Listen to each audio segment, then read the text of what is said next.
Ladies and gentlemen, boys and girls, children of all ages, we proudly bring to you Mormonism Live!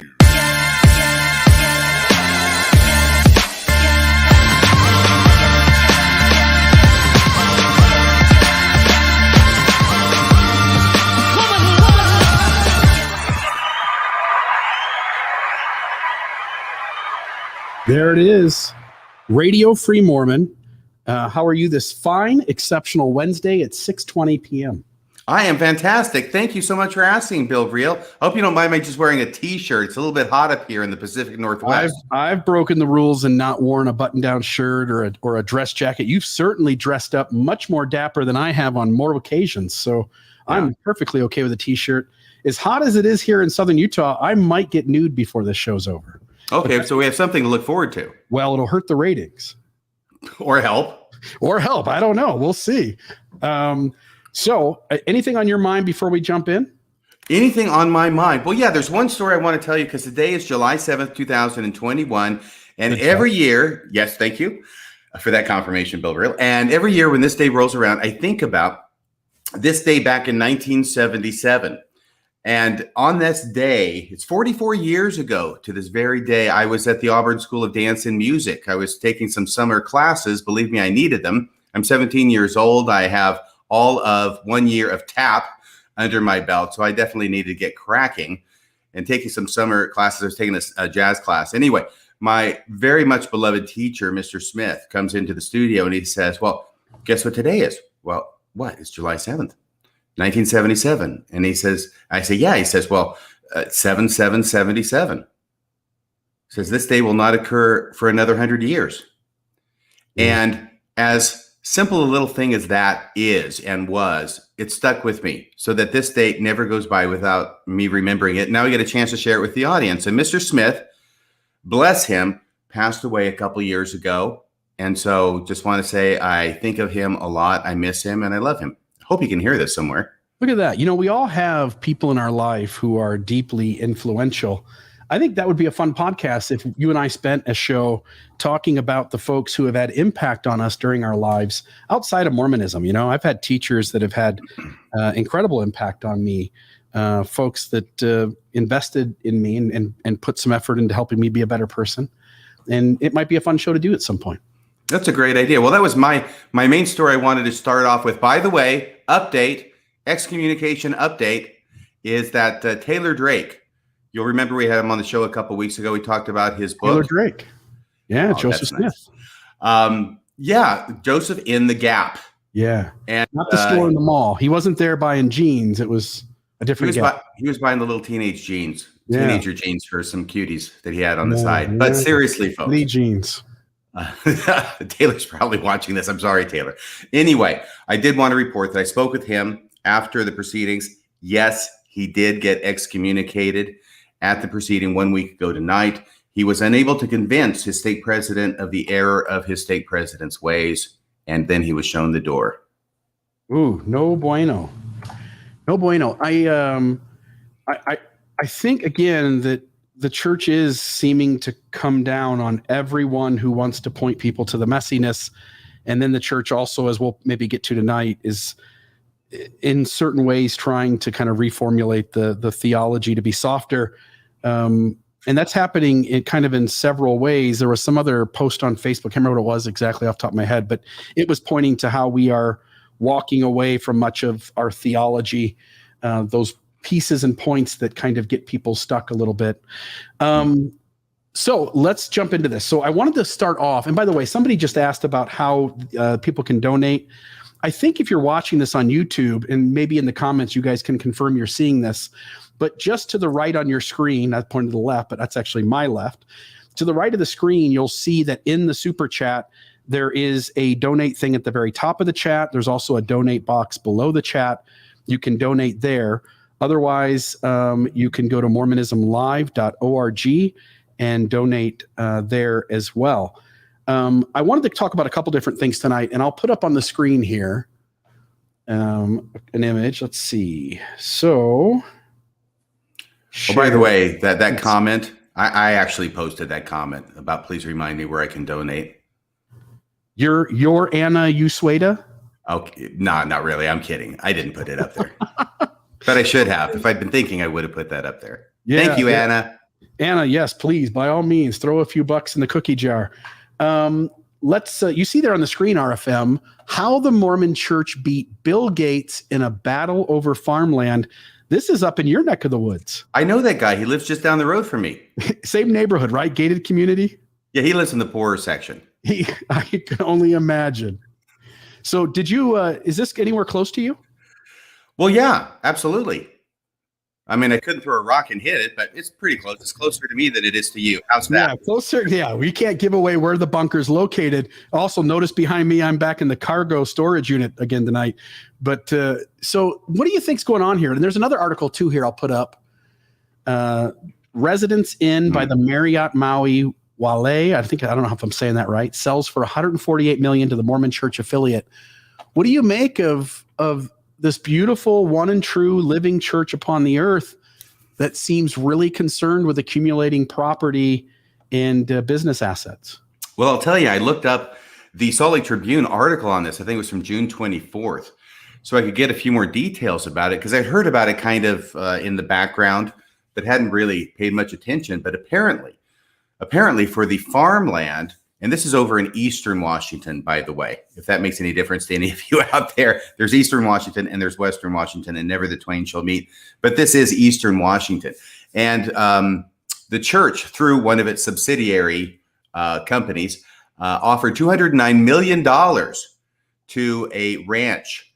Easter Day is the name of the ranch in Eastern Washington, to buy up, 12,000 productive acres, and to add it to the church's vast land holdings, which include more than, by the way, drum roll please.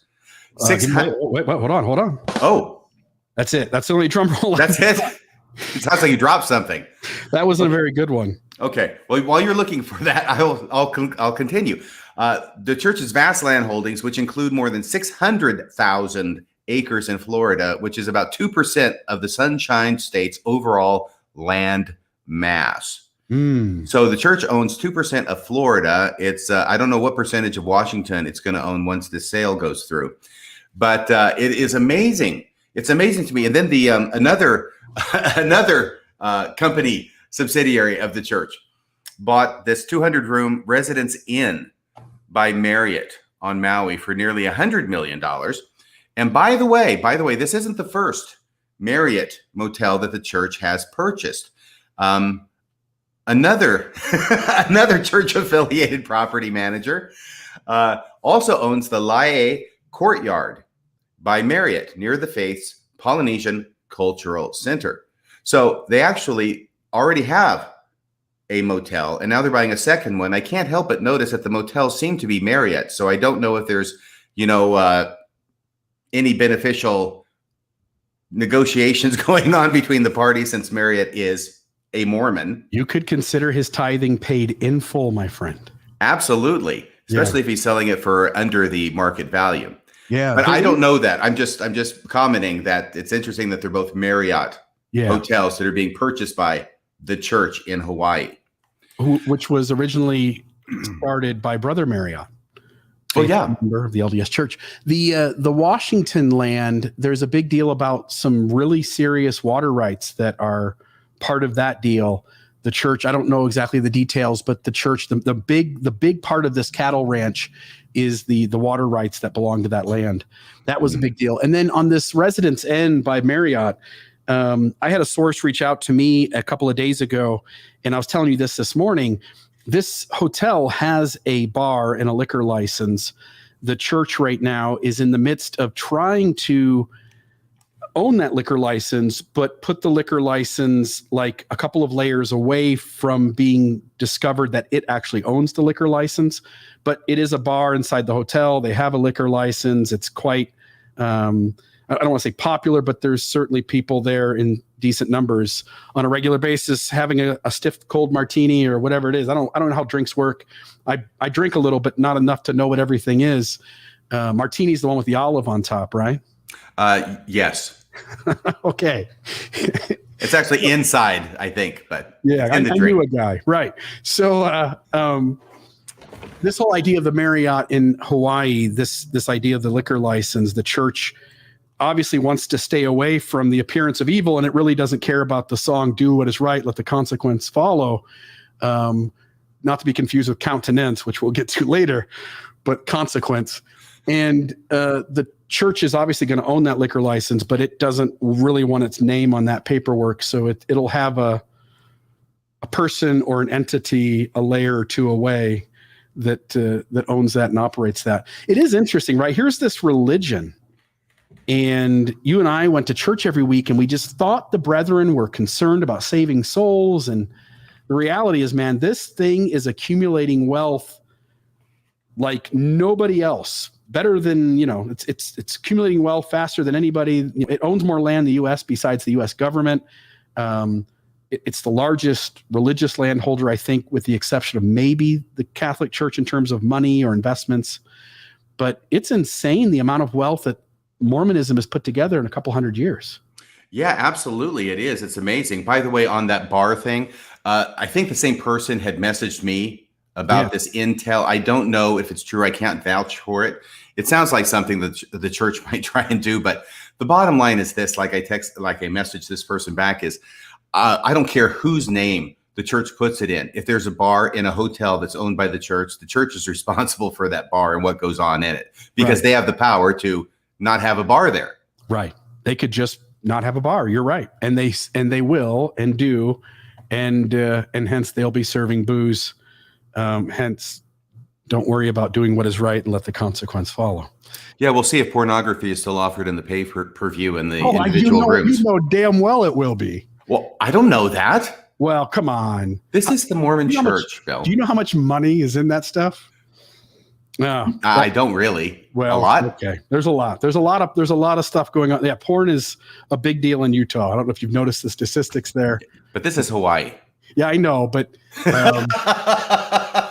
my point is, there's big money in porn, and Utah is a very good example of people that are using that. And nothing against that. I tune in once in a while. Are you working up to taking off your clothes by the end of the show? Yeah. Let me get a jacket off now, right? If you want. Okay, it's a little warm in here. I think I'm rambling a little too much. So here's my thoughts. Okay, yes, ready? Please. Okay, I think this is wonderful. I think this is incredible.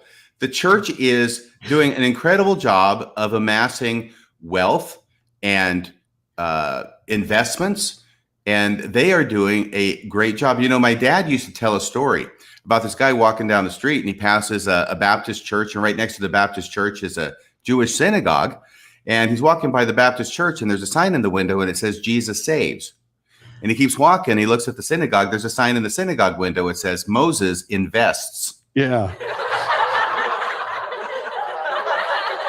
You like me. You really like me. Look at so that. Anyway, that's the thing I get from this, is because, Jesus saves, but Moses invests. And I'll tell you, this church is doing a great job of investing.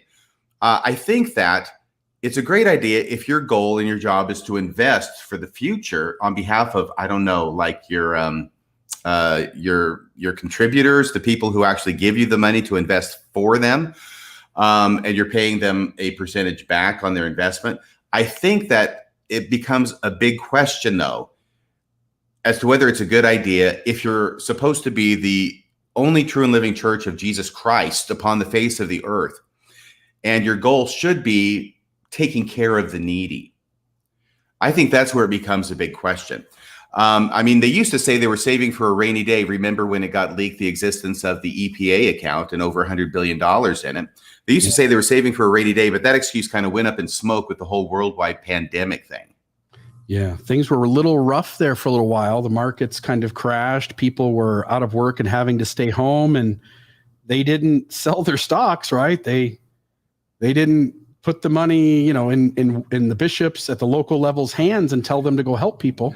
They're still waiting for a rainy day. They are, and it will take a rainy day the magnitude of the lifetime of Noah for that money to be used. You and I both know that the church has no grand plan to feed the hungry, to clothe the naked, to mourn with those that mourn, or comfort those that stand in need of comfort. It's payday, buddy. No, and this is one of the problems with money. At least theoretically, I don't actually have this problem myself because I'm not buying up hotels or anything.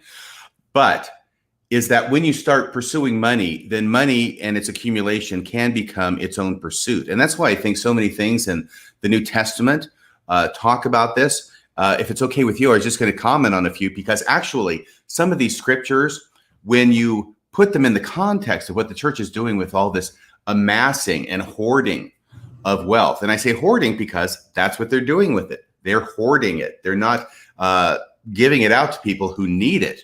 They're just keeping it for keeping its sake. Okay. And in fact, it's not just the New Testament scriptures which come alive when placed against this backdrop. Another thing I thought of was back when I went to the temple in 1979, November of 1979 in Provo at the MTC, my first time at the temple. See if you remember this.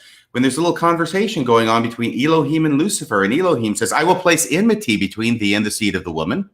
Thou mayest have power to bruise his heel, but he shall have power to crush thy head. And you remember what Lucifer says back? Then with that enmity, I will take the treasures of the earth, and with gold and silver, I will buy up armies and navies, popes and priests, and reign with blood and horror on the earth. Yeah. Armies and navies. Yeah. Yes. And so it just seems like we got a bit of a role reversal going on here, because now it seems like it's the LDS church that is taking the treasures of the earth, and with gold and silver, they're buying up everything on the block. Doesn't it seem like there's a lot of scriptures that are pointing to the unhealthiness of the last days, and it's the LDS church that's doing the very things that are pointed to? I think it's Matthew 24 that talks about the Pharisees shall sit in the big red seats at the front and essentially be up there to be seen by many. And it kind of reminds me a lot of General Conference. I'm going to guess it's 23. 23. But I could be wrong. No, you're probably right. But Matthew 6:24, and I'll go through these really quick because, I don't know why it should fall to me to preach the gospel of Jesus Christ to the church leaders, but I guess somebody's got to do it. You got Matthew 6:24. No man can serve two masters, for either he will hate the one and love the other, or else he will hold to the one and despise the other. Ye cannot serve God and Marriott. Right, Marriott. I just changed that, actually. I love it. That was the RFM translation of Matthew 6:24. You cannot serve God and mammon. And then there's this whole parable, which it also made me think of. It's called the parable of the rich fool. And I had never heard of it called that way. It doesn't come with the title in the New Testament, but it's Luke chapter 12, verses 16 through 34. I'm not going to read the whole thing. Okay. But everybody will remember this parable if you were paying attention in Sunday school class. If you want to open up your scriptures and follow along, you're welcome to. And he spake a parable unto them, saying, the ground of a certain rich man brought forth plentifully.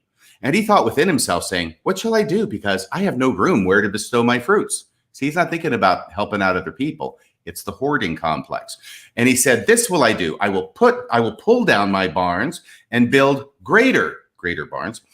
And there will I bestow all my fruits and my goods. And I will say to my soul, it actually says that. That's kind of a funny part. And I will say to my soul, thou hast much goods laid up for many years. Take thine ease, eat, drink, and be merry. But God said unto him, thou fool, this night thy soul shall be required of thee. Then who shall those things be which thou hast provided? And Jesus says, so is he that layeth up treasure for himself and is not rich toward God. And then it goes down to the last two verses, 33 and 34. I'm skipping the in-between stuff. Says, sell that ye have, or another, sell what you have, and give alms. This is Jesus talking to his disciples. Do the leaders of the church claim to be disciples of Jesus Christ? Last time I checked, they were. Sell what you have and give alms. Provide yourself bags which wax not old, a treasure in the heavens that faileth not, where no thief approacheth, neither moth corrupteth. For where your treasure is, Bill, there will your heart be also. Pitter patter, pitter patter. Yeah. Where is the heart of a church that owns 2% of Florida? Yeah. I don't know. Is it still 2%?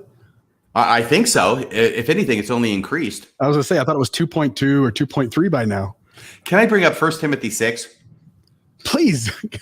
It's a pseudo-Pauline epistle, but it's in the New Testament, so it will have to this suffice. Is an epistle not actually written by Paul based on biblical criticism and scholarship, right, but is attributed to Paul anyway. Yes, exactly. And it's got some famous stuff in it, stuff that the LDS Church is apparently not taking into consideration in its financial dealings. Verse 7, for we brought nothing into this world, and it is certain we can carry nothing out. And having food and raiment, which, by the way, is just clothing, right? It's a King James Version word for clothing. And having food and clothing, let us be there with content. But they that will be rich fall into temptation and a snare, and into many foolish and hurtful lusts, which drown men in destruction and perdition. For the love of money is what, Bill? I don't know. What the love of money, the root of all evil, right? Boom, baby. That was the pop quiz for today. For the love of money is the root of all evil. What? Money is not the root of all evil. They can accumulate all the wealth they want. They don't love it. They don't really care that they have it. They don't really have an attraction to the money that they've got. It's just money. They've just accumulated it because when Jesus comes back, it's going to be very useful. Right. Because I think we're going to have to pay Jesus off for all the bad stuff. I almost said something that I should have said. For all the bad stuff that we've been doing down here in the Mormon church, we're going to have to pay him off big time. For the love of money is the root of all evil, which while some coveted after, which while some Mormons apparently coveted after, they have erred from the faith, Bill. They have erred from the faith and pierced themselves through with many sorrows, which is an interesting phrase, which we also find something like in the book of Jacob, in the book of Mormon. It's just occurring to me right now. Piercing themselves through with many sorrows. But thou, O man of God. So he's talking to men of God, which are the leaders of the church, the apostles of the Church of Jesus Christ, Latter-day Saints, right? But thou, O man of God, flee these things and follow after righteousness, godliness, faith, love, patience, meekness. We asked the LDS Church for a comment, and here's what we got. What?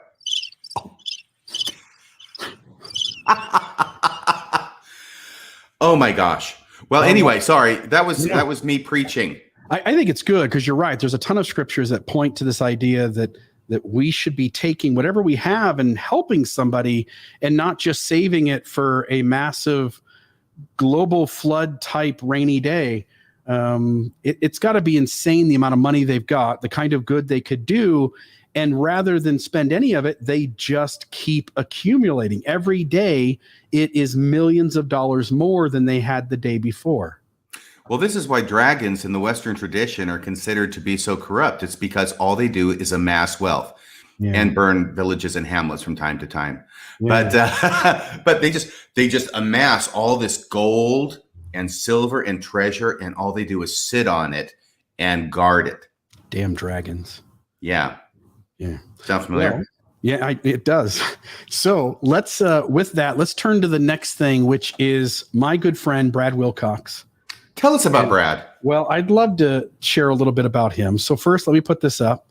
The very first credible interview I did, I interviewed various people before Brad Wilcox, but at the time when I interviewed him, nobody would have known who these people were. The most well-known person at the time was Brian Whitney, who was ended up working or at least getting some of his education by being in the church history department. And that was probably the most prominent interview I'd had up to the point where I interviewed Brad Wilcox, and we did a 2-episode interview. It was about 2 hours long. We talked about his books, The Continuous Atonement, and I forget The Continuous Conversion was the other one. And we talked about those 2 books. The Continuous Conversion had just come out. And I liked Brad Wilcox. My wife went to a timeout for women, walked up to Brad and said, hey, my husband, Bill Reel, just interviewed you. And he spent a few minutes talking to her, and he signed a couple books and gave them to her free, and appreciated the interview that we had. And in that conversation, like what I perceived Brad to be was somebody who was pushing some of the rigidity of Mormonism and trying to create some more inclusive space, trying to kind of knock down some of this perfectionism that's in Mormonism and create a space where people would not beat themselves up while they were falling short and feel the ability and the encouragement to keep trying. And I was really surprised when this happened. And so we'll play this here for the crowd. But can I ask you a question first, yeah, Bill? by all means. So Brad Wilcox is over there on the right in the solo shot. Who's over here in the left?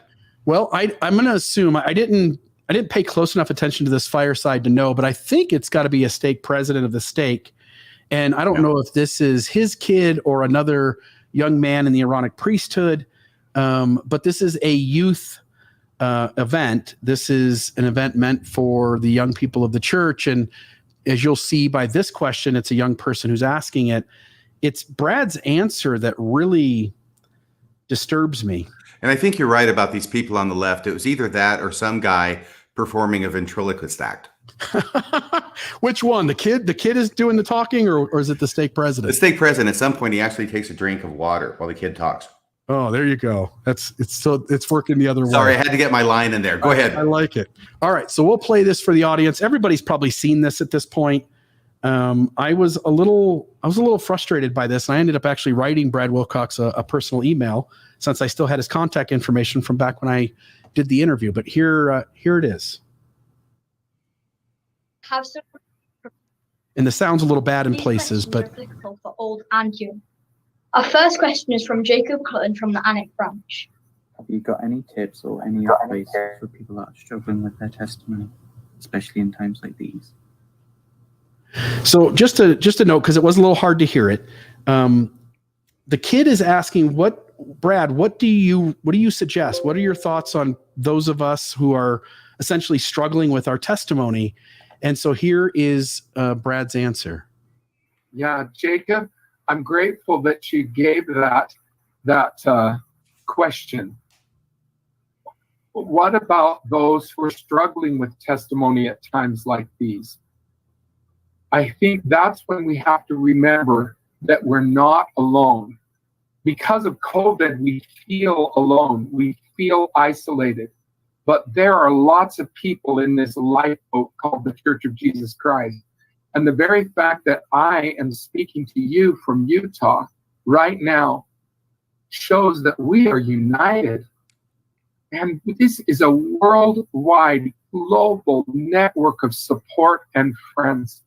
And there are people who can help you strengthen your testimony. Look at the people who believe. Look at the people who don't believe. And notice that you see a difference in their lives. You see a difference in their countenances. You see a difference in their attitudes. And so when I look around me, I say, am I a fool to believe? No, not when I see my life and the joy in my life compared to the drama in the lives of others who are struggling in their testimonies. So choose to believe. Choose to say, you know what? I am going to choose faith. Faith isn't something you have or you don't have. Dang it, I was in the wrong line when they passed faith out. No, faith is something that can develop and it can grow. Choose to believe and then turn to others who can help you on that belief journey.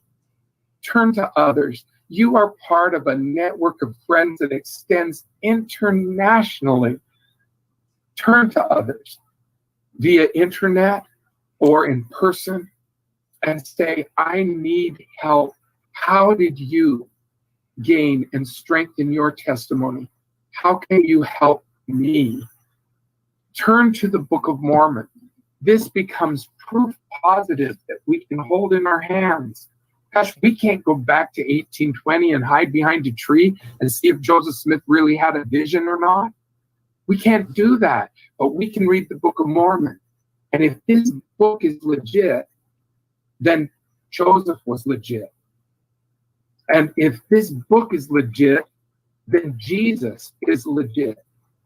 If this book is real, if this book is what it claims itself to be, then there is life after death, and there is a resurrection. Because it was an angel who came to Joseph Smith, a resurrected angel who came and brought the plates to Joseph Smith. It's John the Baptist who came and restored the priesthood authority, and he had a head on. John the Baptist was beheaded, but when he came to Joseph Smith, he had a head. So that tells me that if this book is real, if this book is secure, if this book is sound and true, then I've got proof I can hold in my hands that God is there, that he loves us, and that he knows us personally.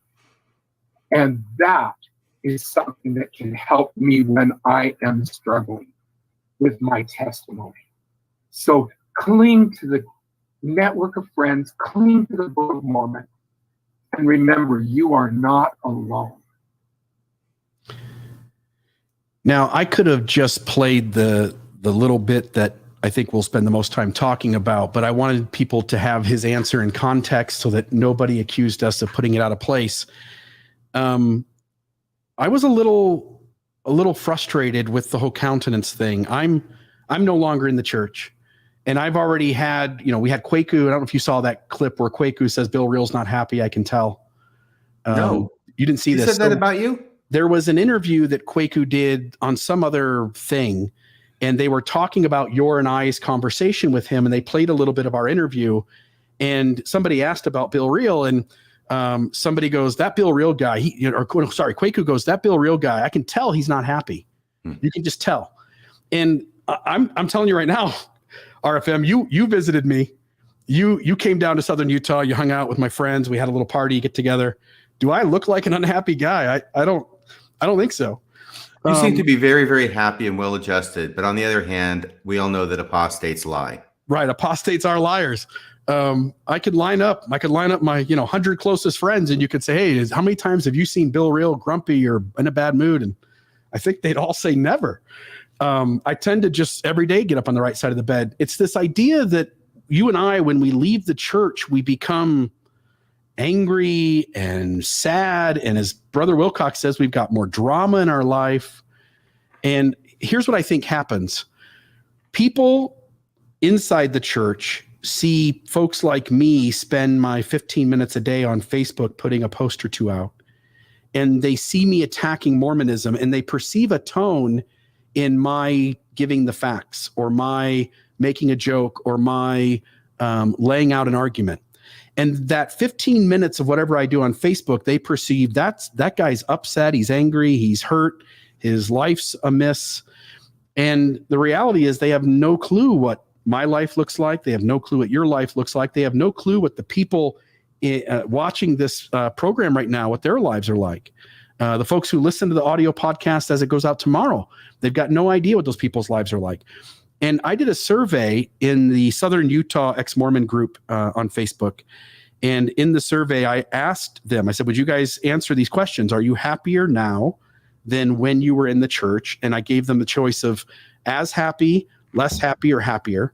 And it was like 98% of them reported being as happy or happier. Now, you and I were talking about this morning, which is that the results are probably skewed. People outside the church have a motivation to portray themselves as happier than when they were in, because they don't want to be judged as having actually fallen off the path, right?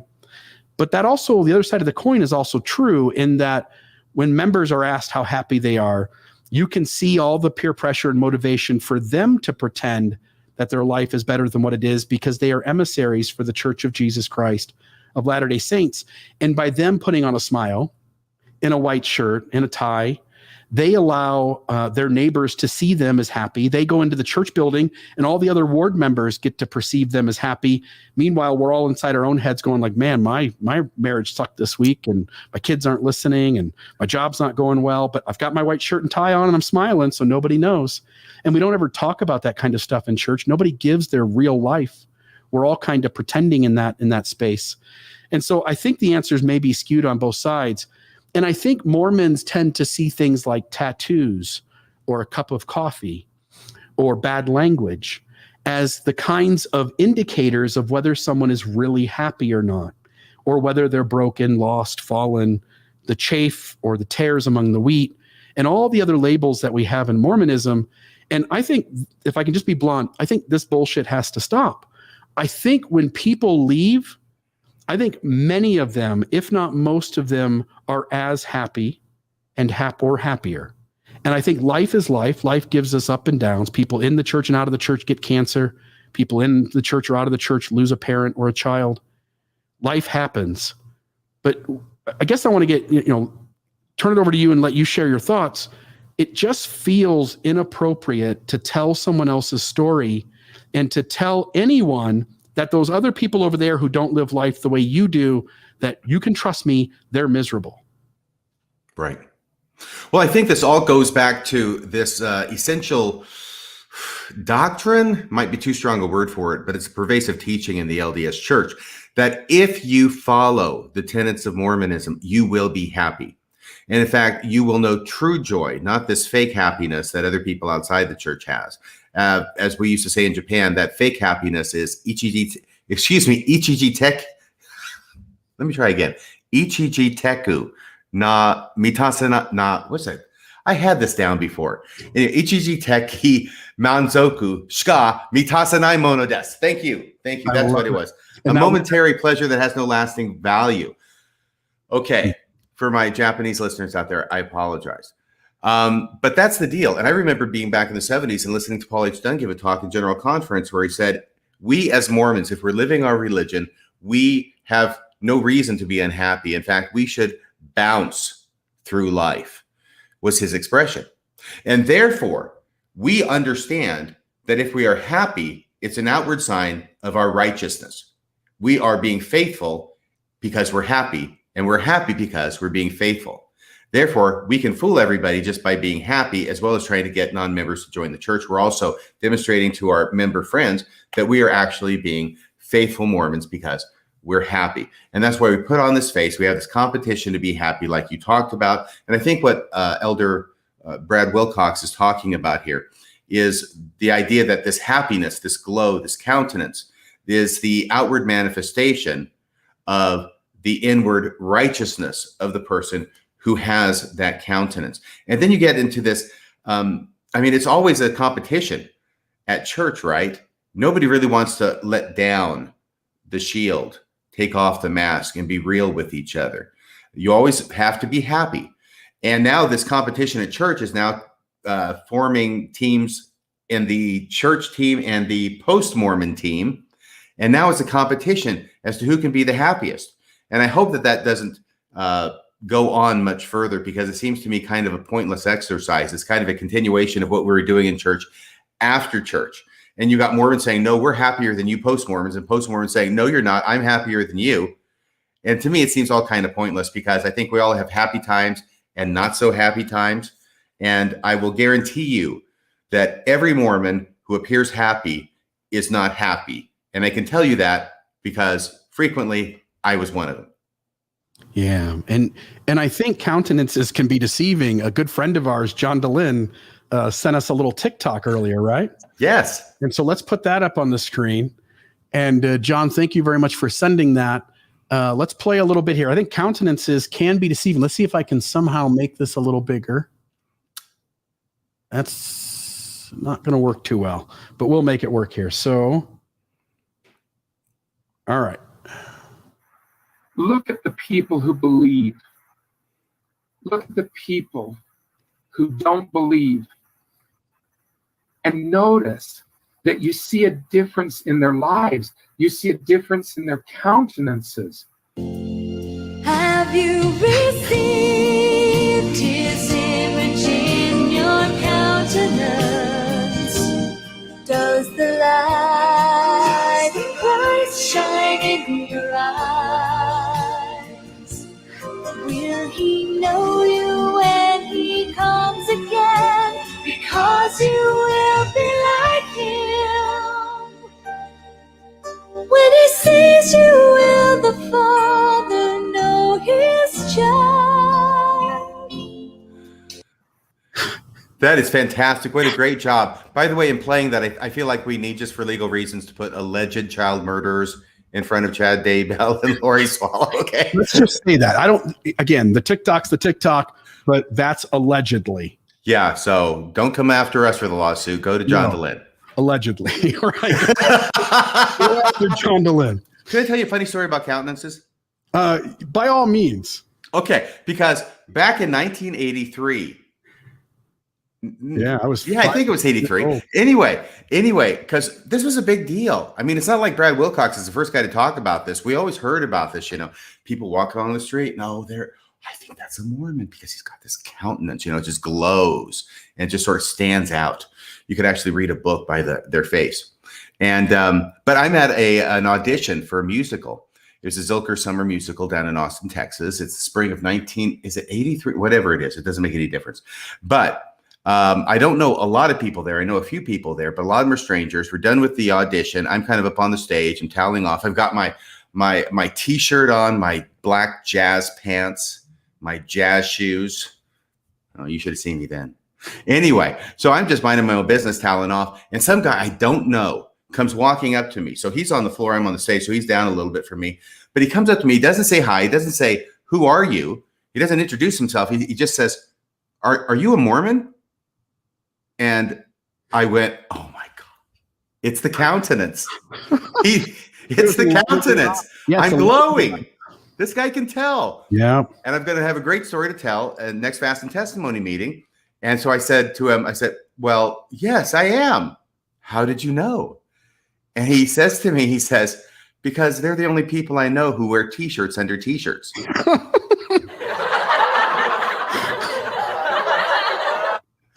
Yeah. So we give clues away, right? I was telling you this morning about seeing a Mormon family at an amusement park in Ohio, and they had a lot of kids. There's one. They had a lot of kids. He had a BYU shirt on, and he had a T-shirt under his T-shirt. So, and I'm like, in my head, I'm like, oh, I can tell who the Mormons are. And the reality is, like, the clues were there. It was easy. Anybody could have figured it out. Michael Wallace could have figured it out after interviewing Hinckley a few times. So it wasn't my countenance after all, I'm afraid to say. No, it was the garments. Well, thank you for putting a fine point on that, Logan.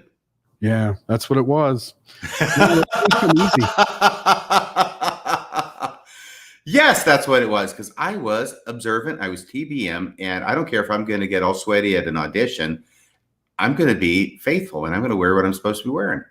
Yeah. Yeah. What I can't figure, there are people that throw me off. There are people who have left the church, and they're still huge fans of BYU. And I don't know. I struggle with that. I think when you leave, you have to leave it all, right? Like you have to let it all go. You have to figure out a new team to root for. So those guys throw me off when they're still wearing their BYU hat or their BYU T-shirt. You probably like some team in Ohio. Yeah. Well, yeah. OH, IO. But I'm really more of a professional sports fan. Cleveland Browns, Cleveland Indians, and go Cleveland Cavaliers. Wow. LeBron James. So where are we now? Because we can segue or we can stop here. What do you want to do? Because I've got something else I could do if you want. Yeah, let's give you some time to do a few things, but let me just finish up with one last thought here, which is after he talks about countenances and ex-Mormons having way more drama. And by the way, when you're deconstructing and you're experiencing cognitive dissonance and you're in the middle of trying to put the toothpaste back in the tube, it is a crisis of faith, and it's a life crisis. And it is a really difficult time where people lose sleep. They have anxiety attacks. They are crying. They are experiencing depression. And we ought to not assume that means something connected to the very religion that they're deconstructing. That kind of experience happens to lots of people in all kinds of religions and in other facets of life when they realize their life isn't what they thought it was and they invested a lot into that identity. But specifically with high demand fundamentalist religions, it would be very natural to experience that kind of difficult moment that may last weeks or months and sometimes even years. And I don't think we shouldn't be using that as evidence that the church is true. So there's that point. And then the second point, he finishes off by saying we can choose to believe. RFM, do you believe in unicorns? No. Do you believe in leprechauns? No, but if you give me a second, I think I can choose to. I'm going to ask you, could you choose, knowing how rational or irrational those arguments are, could you choose to believe in leprechauns? No. No. So once your brain tells you that something is absurd, you can no longer choose to believe in it, correct? Yes. Because your brain, you can only believe what your brain tells you can believe. Right. And I don't know why I'm hearing this trope more and more from church leaders. Are you noticing that too? Choose to believe. Yeah, which is kind of a self-acknowledgement that there's probably pretty good reason not to believe, but you should instead choose to believe. For instance, the sun coming up tomorrow, do you have to spend a lot of time choosing to believe that? No. No, because it's going to happen. And one day it won't, but it's not going to be tomorrow. And hence you can very easily just take it for granted. But church belief, you can't take for granted. You have to choose to believe, and many can't. And that kind of begs the question of why do you have to even choose to believe something in the first place? It's because it doesn't add up, or a lot of people feel the evidence is there not to believe. I was thinking about that a little bit more today, getting ready for the show. And it struck me that it's interesting that they will say choose to believe when it's really not a choice. And they must know it's not a choice. But they're saying it's a choice because then if you don't believe, guess what, Bill? Yeah, it's your fault. It's your fault because you made the wrong choice. Yeah. And it struck me that this is kind of like what the church was doing with homosexuals not that many years ago. They're saying it's a choice and you need to choose to believe, you need to choose to be heterosexual. And if you don't choose to be heterosexual and you choose to be homosexual, then that's a sin that's on you. Yeah. And as you well know, the message isn't to the person about to leave the church because they think belief is absurd in it. They're talking to the believers, and they're creating some emotional distance between them and their comfortable beliefs and their family members and friends and other loved ones that they see stepping away from the church or having a crisis of faith and being in the middle of it, and being able to kind of keep distance from them. Like, oh, there's my cousin. He has doubts. He could choose to believe, but he doesn't. He's lazy. He doesn't have enough faith. He's not reading his scriptures enough. And hence I can get to stay comfortable over here while I continue to believe my comfortable beliefs. Yes, there's nothing that's going to compel you to leave the church or to stop believing because it's a choice. Yeah. Yeah. And yet I tried to put the toothpaste back in the tube. And at the end of the day, at the very end, belief in Mormonism and its truth claims became absurd. Yeah, it became something that was impossible for you to believe anymore. Yeah. And impossible for countless others to believe anymore. Yeah. Yeah. In spite of... Some have asserted that more members are leaving the church today and that there is more doubt and unbelief than in the past. This is simply not true. The Church of Jesus Christ of Latter-day Saints has never been stronger. Never been stronger. All right, your turn, my friend. What do you got for us? Well, you had mentioned that if there was time, you're going to talk about the possibly missing essay from the church website. Yeah, get us started, and I will pull it up or pull up where it used to be. Okay, would you do that? I will. Well, we don't know what's going on because apparently there's an essay that's missing from the church website. It's still available on this church app, but not on the church website. It's been gone for a number of days now. Bill's of the opinion that they would have noticed this and corrected it within 24 days if it were just a glitch. Guess what? What? Hey, guess what? Is it back up? Hold on. Let's see. It's back. It is back. Look at that. Holy crap. I think the church got maybe noticed that we were going to talk about it. I don't know. Well, and we don't even know if it's the same as it was before. Well, yeah. So all of you out there, if a few of you want to start reading it and let us know if you think it is the same one that was there before, I'm curious. It was down for about a week. Well, it struck me as strange that they would take this one down because I remember reading it when it first went up back in 2014. In fact, I wrote a little article about this very essay because it seemed to take a very namby-pamby, wishy-washy, whitewashy approach to this whole subject because, of course, Mormons believe that we can become like God. In fact, that's our ultimate potential. if we do everything we're supposed to do here in this life, we'll be resurrected. We will become gods ourselves and have planets and populate them with our offspring. And you know the story. But in their essay, Becoming Like God, they don't want to admit to that. They want to dance around it. They want to use all sorts of other words and say, God wants to give us everything that he has and be joint heirs with Jesus Christ. But they never actually answer the question that we will become like God. And the thing that I wrote about was something different than that, but it's also in the same article, because in this article, they also talk about the idea that Mormons will get their own planets, which is part and parcel of becoming gods, right? I mean, what's a god without a planet? They deny that. What's a god without a planet? It's like a day without sunshine. Yeah.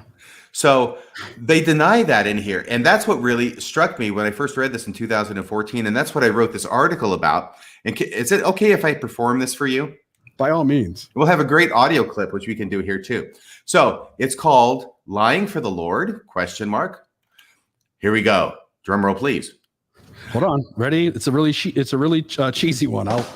There it is. That's for a joke. That's a rim shot. No, that's not a drum roll. I'll have to change it to a drum roll. Okay. The LDS Church is currently engaged in a systematic and officially endorsed effort to misrepresent some of its teachings to the outside world.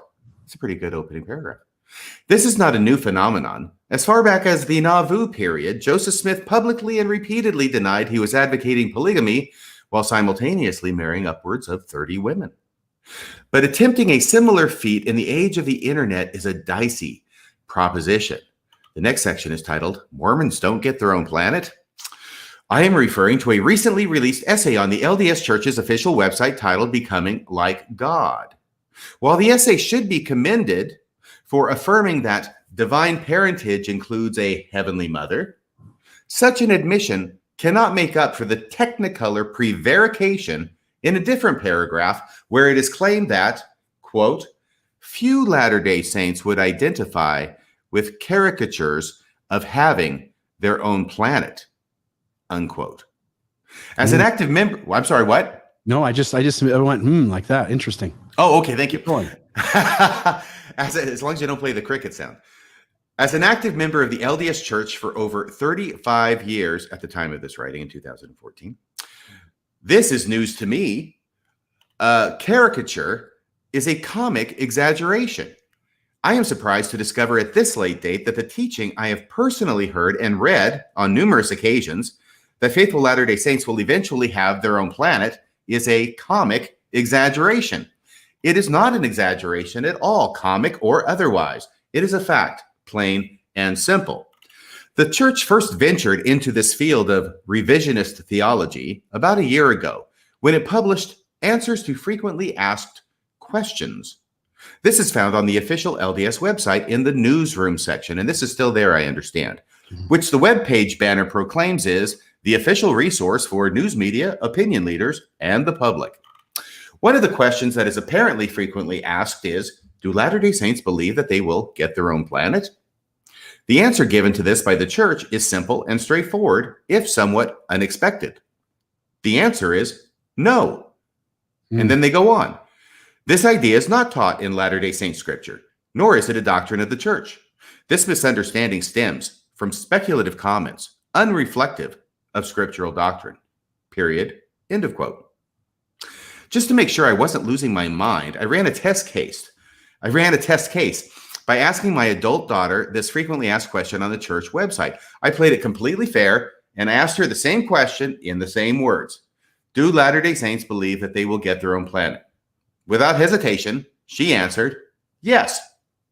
So apparently there are at least 2 Latter-day Saints in the world who would answer that question differently. No, wait, there are more. Those would be the prophets, seers, and revelators who have taught this doctrine for over 100 years. Next section is called Just the Facts, Ma'am. Brigham Young said that those who are exalted will be prepared to frame earths. Orson Pratt taught that the faithful who rise immortal will form and create worlds. Lorenzo Snow said glorified Latter-day Saints will organize matter into worlds on which their posterity may dwell. But that was a long time ago. Maybe that was just an anomaly. No, wait, there are more. Joseph Fielding Smith wrote, "We will become gods and have jurisdiction over worlds, and these worlds will be peopled by our own offspring." Bruce R. McConkie taught regarding exalted parents, "For them, new earths are created." President Spencer W. Kimball, from 1975 Priesthood Session of General Conference. This is where we've got the video clip. Do you have that, Bill? I do. Give me just a second here. So I can put this up. This is the privilege of holding the priesthood. Yes, October 1975. What's the timestamp? 1540 to 1630. 1540, which, by the way, whether the Becoming Like God essay is in its back to its original state back on the website or not, it tries to be ambiguous about this idea of whether we become gods or whether we have a planet of our own. But President Kimball here seems to be pretty clear. Are you ready? Oh, I'm ready. True sufferings.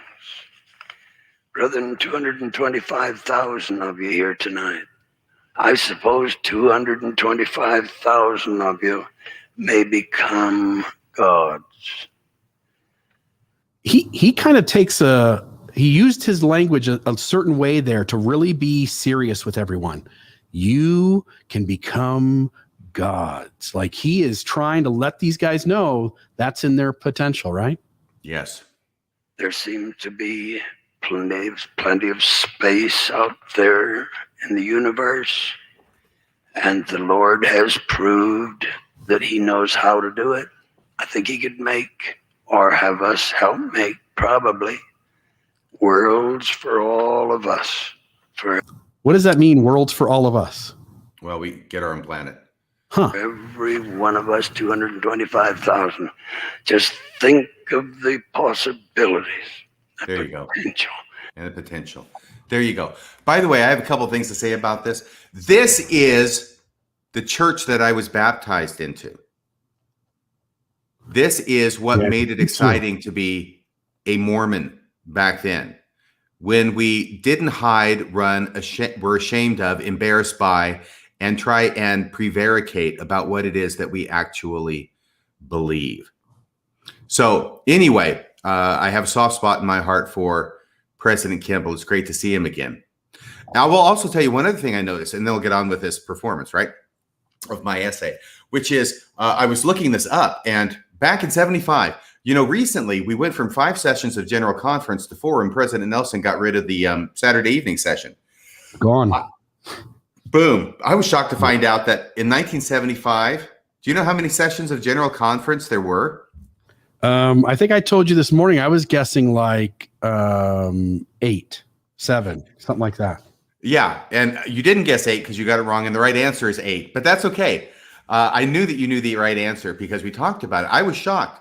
There were 8 sessions of General Conference in 1975. Yeah, I guess 7. That's right. Because there's 2 for Saturday, 2 for Sunday. There was the priesthood session. So we used to have essentially 5. And I was guessing there would have been more. So I went with 7. And you said it was even more than that. Right. Because back then we had the regular complement of the 2 on Saturday, the 2 on Sunday, and the priesthood session, which was always a priesthood session, by the way. No women allowed on Saturday night. And but on Friday, there were 2 sessions, a morning and an afternoon session on Friday, which makes 7. And on top of that 7, there was also a separate session called the welfare session of General Conference, off for the good old days. So actually, President Nelson, what he's doing by lopping off the Saturday night session is just one more step in the process. Since 1975, from 8 sessions to 4 now, we've cut it by 50%. Yeah, church is down to 2 hours, and it's getting really easy to be a Mormon, isn't it? Temple doesn't have any more sexism in it. Yes, we're not going to be gods. We're not going to get our own planets. That's a lot of work that's out of the way. People of color have had priesthood for a while. I mean, it's getting crazy. It is. Okay, so going back to my thing. So we've got President Kimball on the record where he talks about what he said about 225,000 priesthood people, priesthood holders listening, being gods, having planets, right? On another occasion, President Kimball counseled Latter-day Saints to grow in ability and power and worthiness. Why? To govern such a world with all of its people. President Kimball was the prophet, seer, and revelator of the Church of Jesus Christ of Latter-day Saints when he spoke these words. But perhaps that doesn't make a difference any longer. Maybe 1975 and 1976 are too long ago for it to count. No, wait. There are more. This section is called When Worlds Collide. I thought that was clever. What about contemporary iterations of this doctrine? I mean, like right now. Surprisingly, both these quotes from President Kimball are alive and well in current LDS church manuals accessible on the official website. I can only vouch for this as of 2014 when I wrote this. They're probably still there. The former Kimball quote is about the 225,000. That quote is found in the current Doctrine and Covenants student manual, while the latter Kimball quote can be found in the Parents' Guide for teaching children ages 4 to 11. It's also found in the Doctrine of the Gospel student manual, as well as the Doctrine and Covenants and Church History Seminary teacher resource manual. So it's all over the place. Even the manual used to teach investigators and new members contains this information. From lesson 36 of the Gospel Fundamentals Manual, the preface to which avers the principles explained in this book are true, we have the following. Those who dwell in the highest part of the celestial kingdom will even be able to have spirit children and make new worlds for them to live on. That's from the Gospel Fundamentals Manual. I'm sorry I interrupted you, Bill. No, I'm interrupting you. That seems pretty clear, doesn't it? Like you get a planet and you get a planet, you get a planet, right? Like the idea is that everyone who gets exalted gets a planet. And you and your wife, you'll be there, probably a few other wives too. You're going to be popping out spirit babies like crazy, sending them down to another planet to get their own physical body. Jesus' atonement takes care of all of it because he sacrificed himself for all the planets that are out there. And hence, that's how the Mormon theology works. I know, it's like President Kimball was doing an early version of Oprah Winfrey. It was. You get a planet and you get a planet. And everybody gets a planet. He even said, like, there's 225,000 of you here. It's possible that all 225,000 of you get to be gods and have planets. And we all know what he's saying. If you're faithful, that's what's going to happen. Yeah. Right? What about those of us whose countenance has changed? Well, no planet for you. No. We only want planets full of happy people. Oh, no.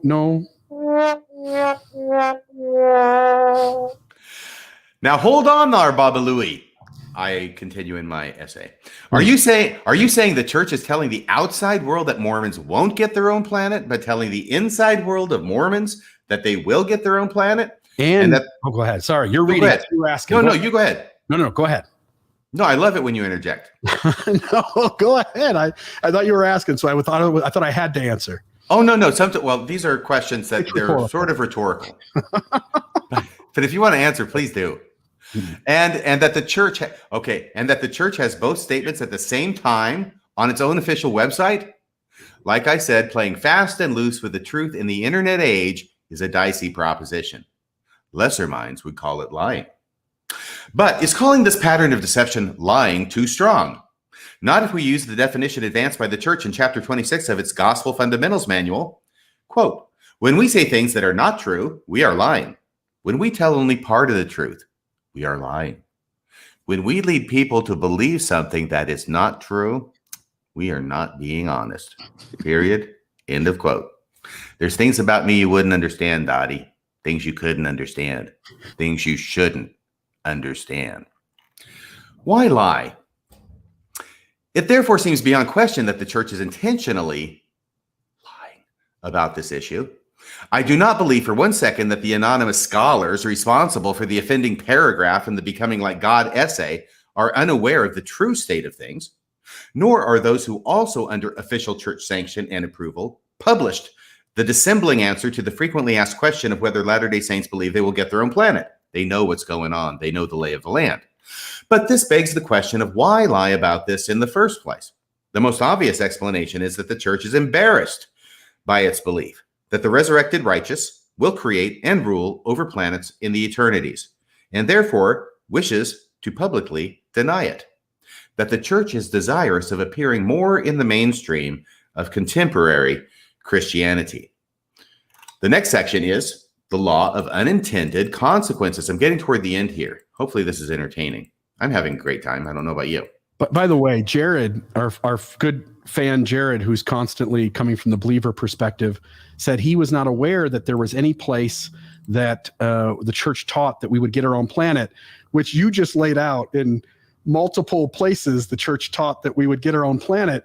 So now Jared has a different statement, which is, I think church leaders want to keep the focus on the Savior and not on the doctrine we know very little about. Well, as you're pointing out, you should at least do it honestly, right? We know all about this. By the way, Section 76 and Section 132 state very clearly, over and over, then shall they be God, because all things are subject unto them. I mean, it's right there in our Doctrine and Covenants. This isn't stuff we don't know anything about. It's stuff that we're embarrassed to say to the outside world because we're afraid that they will make fun of us, I guess. And if the God we know has a planet near a star named Kolob, then sure as hell, if we become gods, we would need a planet too, right? Like, yes, I'm going to come up with a cooler name than Kolob, though. Yeah, I'm going to call mine like Hershey. Hershey? Like, yeah, like I'll make my stars out of chocolate or something. Well, that's a cool idea. Yeah, it is kind of cool, isn't it? Yes. Okay. Really getting close to the end. The law of unintended consequences. Pay close attention, Jared. If the goal is to get the Gentile world to think Mormons don't really believe this, the gambit seems to have paid off, as various news agencies widely reported the 2/27/14 Associated Press story on this official church pronouncement. The Associated Press ran a story, the other agencies picked up on it, right? This is what they said, quote, "The Mormon church is pushing back against the notion that members of the faith are taught they'll get their own planet in the afterlife, a misconception popularized in pop culture." That was their quote. This is what the news agencies around the world are saying about the Mormon church because they published that essay in 2014, that it's really a misconception popularized in pop culture. So now the world thinks that Mormons getting their own planet is merely a notion and a misconception. Is this something to be cheered? Milk before meat is one thing, but actively denying belief in the meat is another thing entirely. Wouldn't you agree, Jared? Are we selling our birthright for a mess of pottage? Has the church learned nothing from the Paul H. Dunn debacle? Do Mormons not teach that one of the primary causes of the great apostasy was the church's willing compromise of revealed doctrine to conform to the philosophies of men? And then I talk about, very briefly, the impact of this on non-Mormons and on Mormons. So first off, the impact on non-Mormons. What happens when non-Mormons who read the AP story discover the truth that Mormons actually do believe that they will get their own planets? Will they not then conclude that the church lies about its beliefs? Will this lead them to think more highly of the LDS church? Will this lead them to have confidence in other church assertions? Or will suspicion and distrust be bred? Impact on Mormons. What happens when Mormons read these new pronouncements? If they are not well versed in the historical record, will they likely take them at face value and conclude that Latter-day Saints really do not believe they will have their own planet? Do we not face the possibility of balkanizing belief among Latter-day Saints by creating one faction that believes the new pronouncements are correct while leaving another faction who believe the contradictory prophetic pronouncements of over a century? And when these factions collide theologically, as collide they must, what will be the result? Unity or disunity? And when the true facts are revealed through such collisions, will the result be greater faith in the church or less? My last concluding paragraph. The perils of situational ethics. This disparity between what the church tells the outer world of non-members versus what it tells the inner world of the faithful may have more alarming consequences.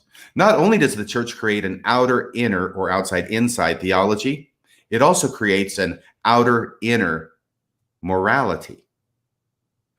By telling the outside world Mormons do not believe they will have their own planets, they are leading people to believe something that is not true. But the church teaches when we lead people to believe something that is not true, we are not being honest. Remember back to the Gospel Principles manual. The church is thereby teaching its members that being dishonest is justifiable under some circumstances, that lying for the Lord is moral. And the church is teaching this by its own example. But if lying may be rationalized in this matter, what other immoral acts may also be justified, so long as it is in service to the church and in obedience to priesthood leaders? A group of 120 immigrants learned the answer to this question on September 11th, 1857, at a place called Mountain Meadows. If nothing else, the massacre that occurred there should be a constant reminder to Mormons of the very real perils of promoting such situational ethics. And that is the rest of the story. And now you know the rest of the story. Good day. You're a man of a million voices. Look at that.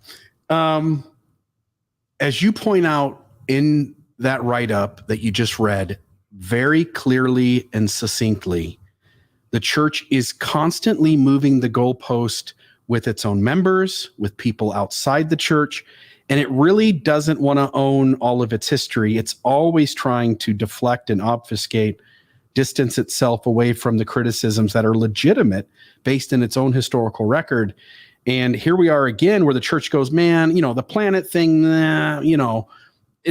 people try to, make a caricature out of it, and we're really not going to say anything about it.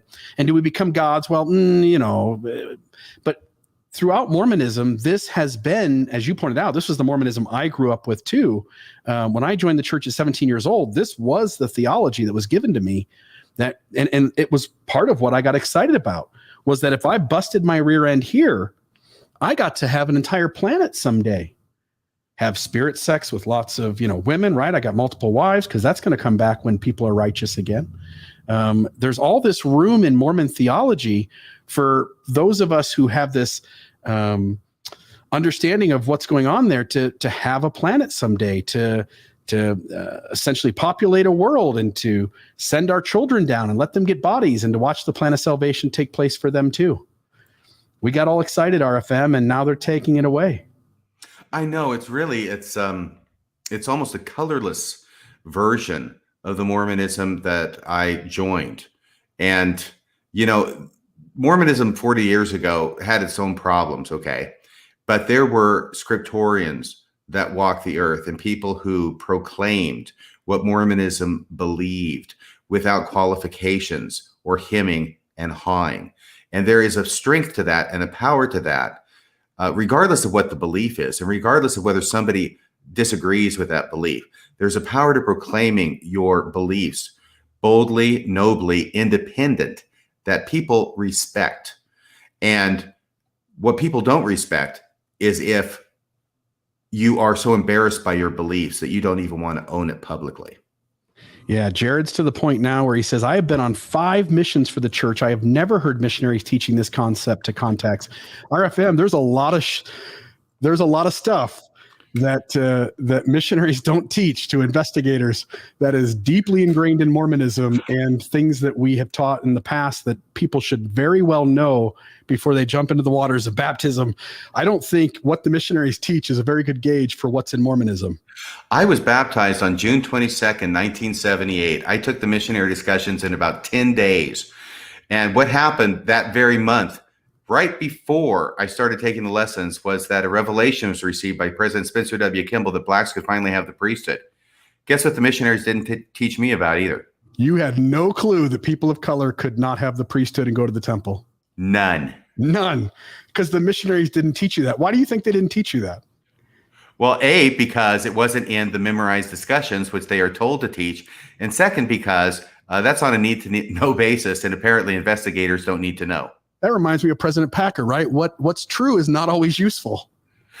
Yeah, absolutely. And I think that Jared, bless his soul, regardless of how many missions he's been on, and regardless of the fact that this has never been in the missionary discussions, it does seem to be kind of indisputable what President Kimball was saying in the clip we played from the October 1975 General Priesthood session. Yeah, Paige here says, I paid so little attention to Mormonism, and even I knew that we got a planet. No kidding. Jeez. And Jared, no, look, I like Jared. I don't know him personally, but I appreciate him and I appreciate his making comments here. But this is exactly the kind of thing that happens, which is when this belief is questioned or a faithful member of the church is asked about this, then they start hedging and they start hemming and hawing and giving excuses about things without ever just coming out and saying, yes, because that's the answer. Yes. Yes. Do we become gods? Yes. Do we Yes. get on the planet? Yes. Now, if you'd be kind enough, let me explain. Yes. Yeah. It's not really that hard, It right? could be like Mr. T. I pity the poor fool that doesn't get his planet. Like, let's be honest. They get to write the material. If they want to say yes, and now let us explain.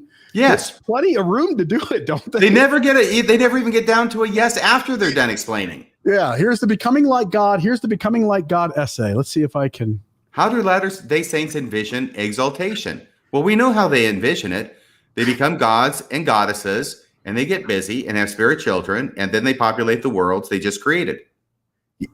You don't want the world misrepresenting what you believe, but you're in charge of the narrative right here. You get to say yes and say as much as you want about it.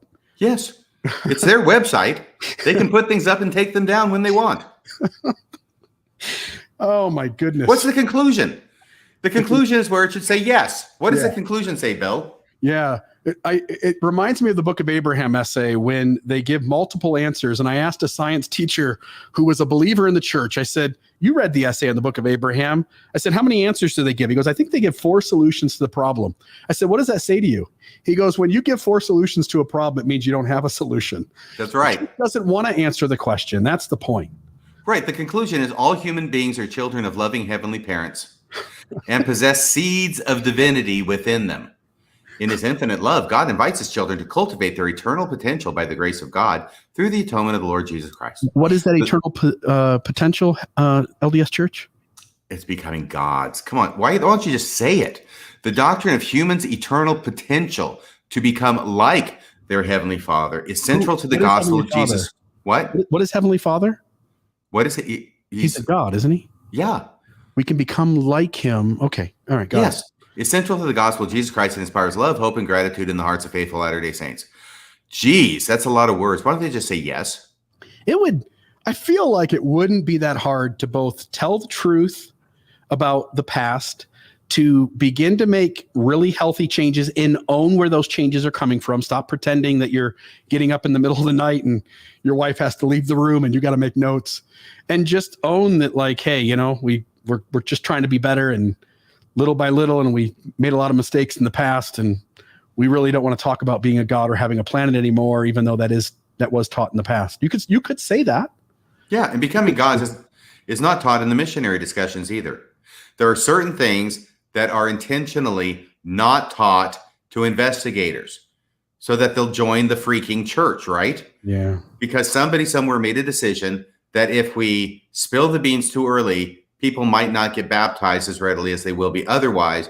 And then there's time after they're baptized for them to pick up on this stuff and learn it later on. This is part of the problem with informed consent that John Dehlin has been talking about so much regarding people joining the church and not really knowing what they're getting into. It's by design.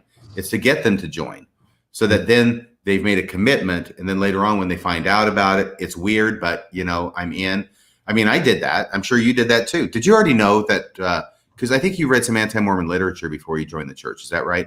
I read Fawn Brody's No Man Knows My History, and I read whatever I could find on the internet. And a lot of what I read that was critical was done by reading like the New Jerusalem site, which was Book of Mormon Answer Man, and he would answer the questions that were being asked of him, and those questions often involved what the critics were saying. And so then I would see his answer, and then I would know that question was out there. Okay. Yeah. Anyway, there's all of that. So with that, are you ready to take a couple phone calls? Yes, I think it'd be wonderful. Cool. Let's do it. I will, let me move. So a call did start to come in, but I didn't get to it in time. So sorry, caller. Feel bad about that. We just have one phone line. It's a Google Voice phone number. I got to tell you a funny story, by the way, before the next phone call just came in. I'm going to call from T Crew Trans. Give us just a moment, caller. And we'll get you here in just a second. I had a lady call me on Friday on my phone because it's Google Voice. So when nobody picks up there, it forwards the call to my phone. And I pick up the phone and I answer, and it's like an 85-year-old woman.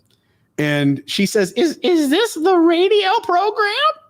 And it's Friday, right? I'm in the middle of my work day, and she's watching the video on YouTube, and she thinks it's live. So she picks up the phone, and she calls in to talk to RFM and Bill Reel. And what she wants to know if the hand warmer, Leahona, if the hand warmer was invented before or after the global flood. So I'm in the middle of work. I've got my son working with me, my boss, Chris, who's my friend, working with me, his wife, Dawn, here, who's also one of the owners. And we're sitting here having a conversation, and this lady calls, and I'm talking to her, and they all look at me like, oh, my goodness, I can tell what kind of call you got. I ended up spending about 5 minutes talking on the phone where I tried to share with her that I don't believe in a global flood, so I really can't answer your question, and that a global flood comes with tons of problems. And on top of that, the live show aired on Wednesday night at 6:20 p.m. And here we are Friday. And lady, you're calling me at like 11:22 in the morning, and I'm not really doing this right now, right? That the live show wasn't live, because look up in our top corner, up in the top there, it says live. And so she thought it was a live show when she was listening. I felt really bad for her. I asked for her email address and ended up sending her reasons for why I don't believe in a global flood. I hope I didn't disrupt her too bad, but she wanted to know why I didn't believe that. So I did share it with her. Caller, you're on the air with Mormonism Live with Bill Reel and Radio Free Mormon. State your name and tell us what you've got. This is Roger. Roger, how are you, my friend? I am doing great. How are you? Good. I just have to say, I know Roger. Roger has dropped me off cookies once in a while and says hi to me and comes in to see me. And I really appreciate your visits, my friend. What's on your mind tonight? Well, I'd like to comment first about the first part of your podcast, and that a little bit changed since the Becoming Gods, but you were talking about money. And the church of my youth is not the church of today. The doctrine of my youth is not the doctrine of today. It's constantly changing. And now you've talked about two things today about that. One about gods, and the first one was about tithing. And, in Mormon 8:32, it says, yea, it shall come in a day when there shall be churches built up that shall say, come unto me, and for your money you shall be forgiven of your sins. And I thought, oh, goodness, I wonder which church that's talking about. Since we can't get into the celestial kingdom without going to the temple, and then we can't go to the temple unless we pay our tithing. But yet, Joseph F. Smith said that that he was looking forward to the day when tithing would be done away with. And so if we believe him to be a prophet, seer, and revelator, there should be a day when tithing will end. But yet, currently, it seems that they are saying that tithing is required in order to be forgiven of your sins, because it's by that paying of your tithing that you're showing your faith, and you can only get a faith unless you pay your tithing. So if we stop the tithing, you can't get your faith, so you can't go to heaven. And they proved that by when they went to Africa, they told the people in Africa that the reason that they were so poor is it because they haven't been paying their tithing. Yeah. And it's just, it's beyond comprehension that this church that once taught that the doctrine of devils would be by your paying your money, you'll be saved. And now the same church is preaching that, no, that's never going away. We've got to keep this money coming in for the tithing to keep up our funds. So, or else you won't be able to go to heaven. And anyway, we don't know what we're going to do with this money. Hey, Roger, I've got a question for you. There's a lot of listeners. You get into the program a lot, and there's a lot of listeners wondering what your secret is. I'm guessing you win a lot of prizes on like radio shows too. Could you share with the callers your secret, or do you not want to pass that out? Some people are guessing you've had the second anointing. We're not really sure what the secret is, but yeah, what is your secret? It's the RFM anointing. Yeah, I got the RFM anointing. It's the Radio Free Mormon anointing. There it is. That's right. That's why I get it. Yeah, I don't know what your secret is, Roger, but I like it that you call in, my friend. All right. Just my thoughts. Thank you. I love it. Have a great day, my friend. Thanks. Bye. Okay. It's always great to hear from Roger. I think the place where President Nelson really got out of line when he was addressing the African saints was when he told them that if they paid tithing, they would become white and delightsome. That's it. All right. While I'm laughing, let me get the next call here.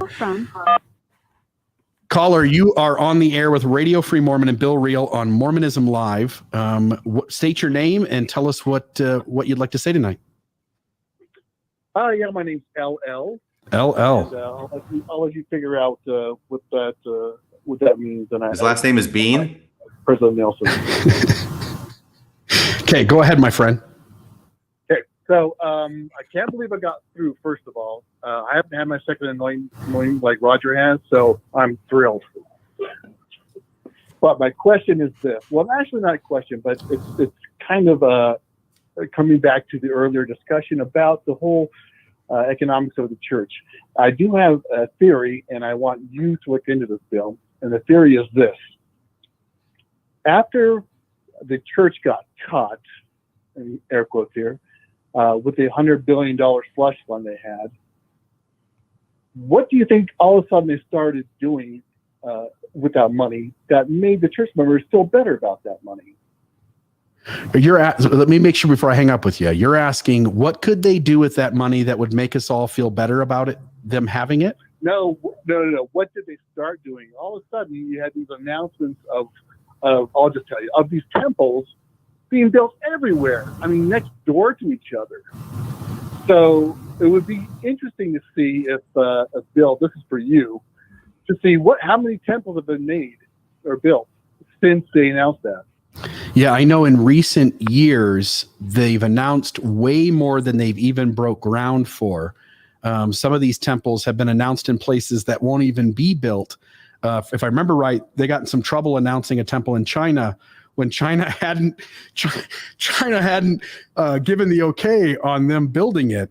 And so they had to kind of back off from that. And we will see if it actually happens. If it does, I'm going to guess that some money changes hands to make sure that is allowed to happen. But the church has not built many of these temples that they've spoken of. Correct.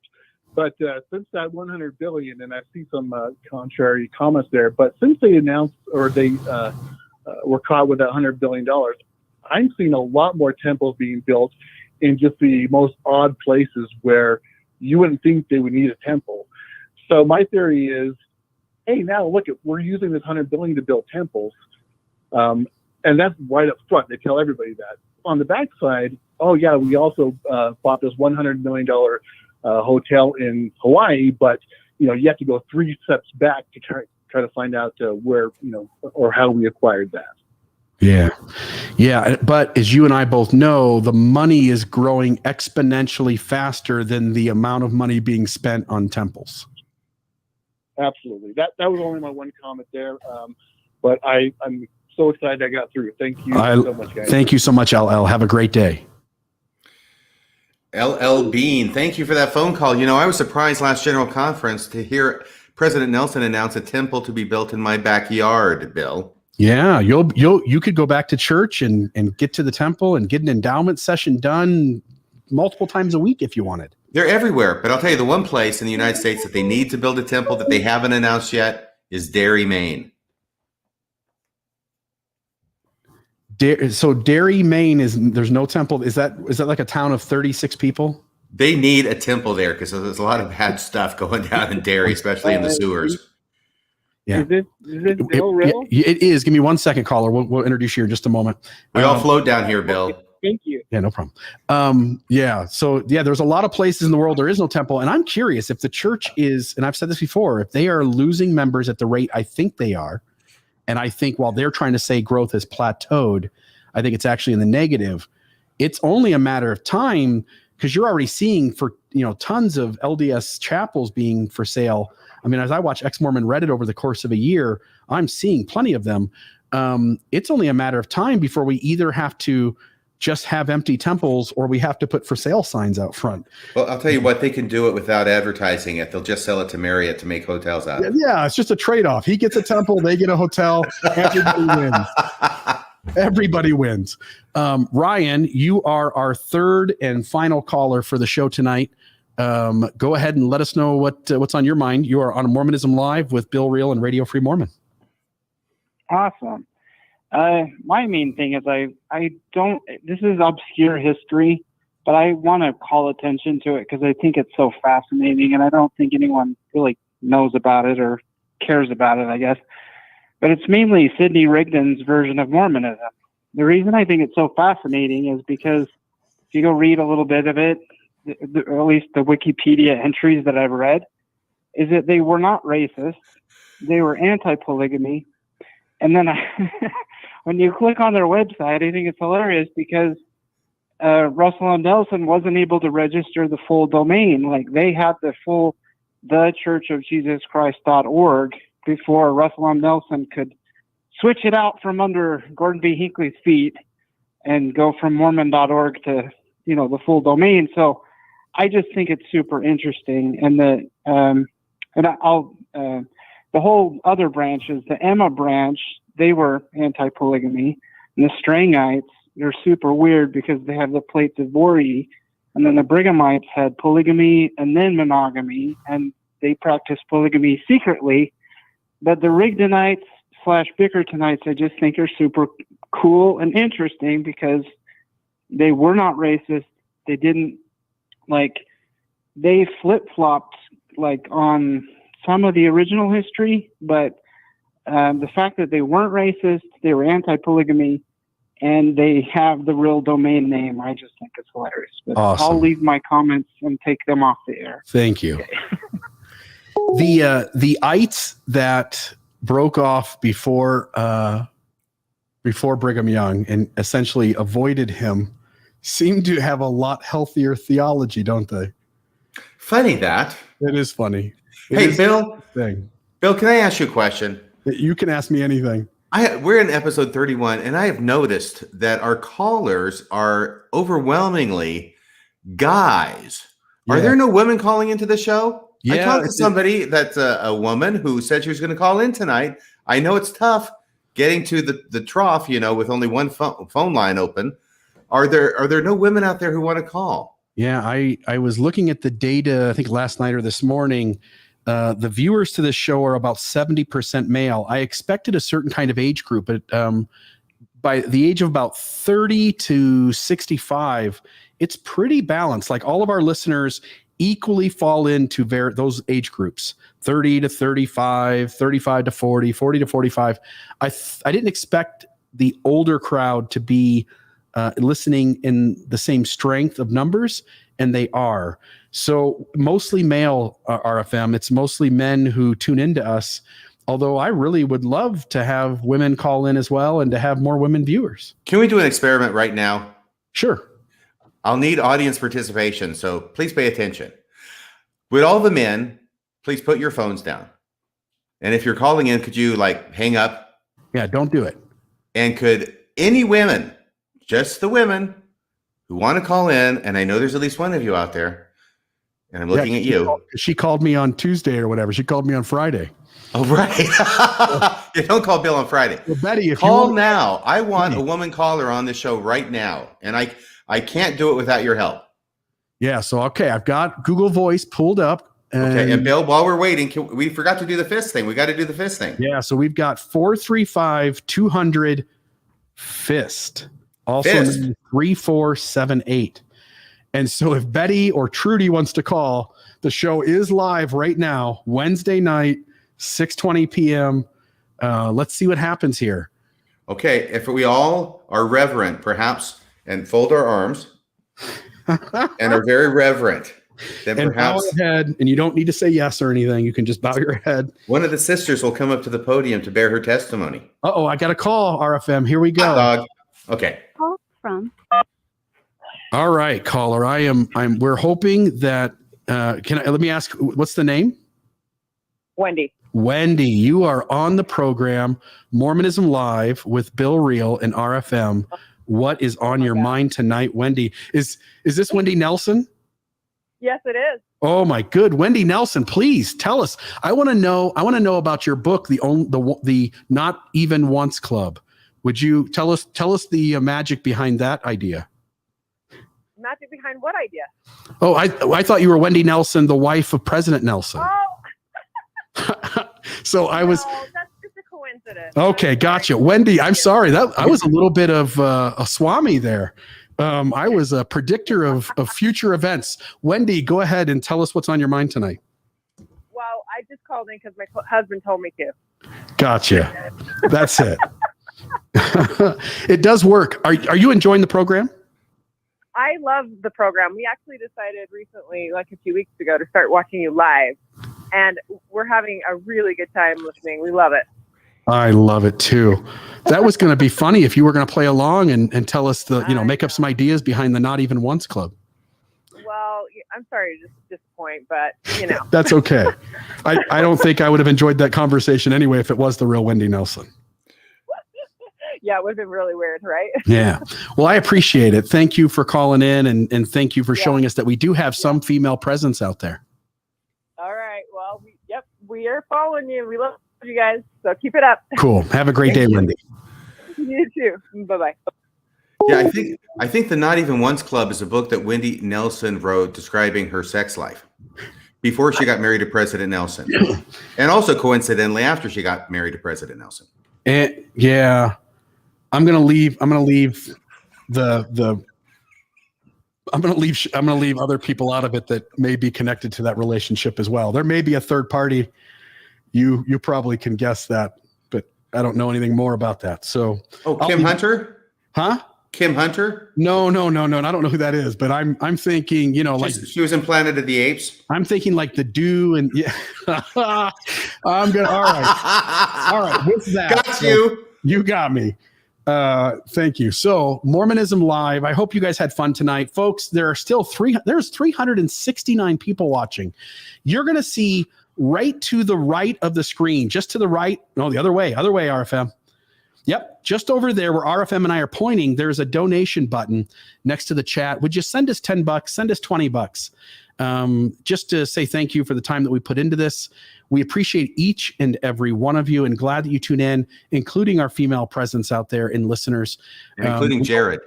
And Jared. And by the way, Jared likes to do his thing here in the comments, but Jared hasn't reached out to me in Facebook. He hasn't sent me an email. He doesn't want to be on the program. I think Jared knows what would happen if he came on with you and me. He would be plucked. He would, and and slaughtered probably. Yes, it would not be pretty, Jared. But if you want to do it, I'm on Facebook. You can reach out, and I will put you on the show with me and RFM. We'll go an hour strong. We'll pick a topic or two, and we'll just see if you can help us make sense of things. I'm guessing you won't. And I'm guessing you won't take us up on it. RFM, any closing comments from you before we go home?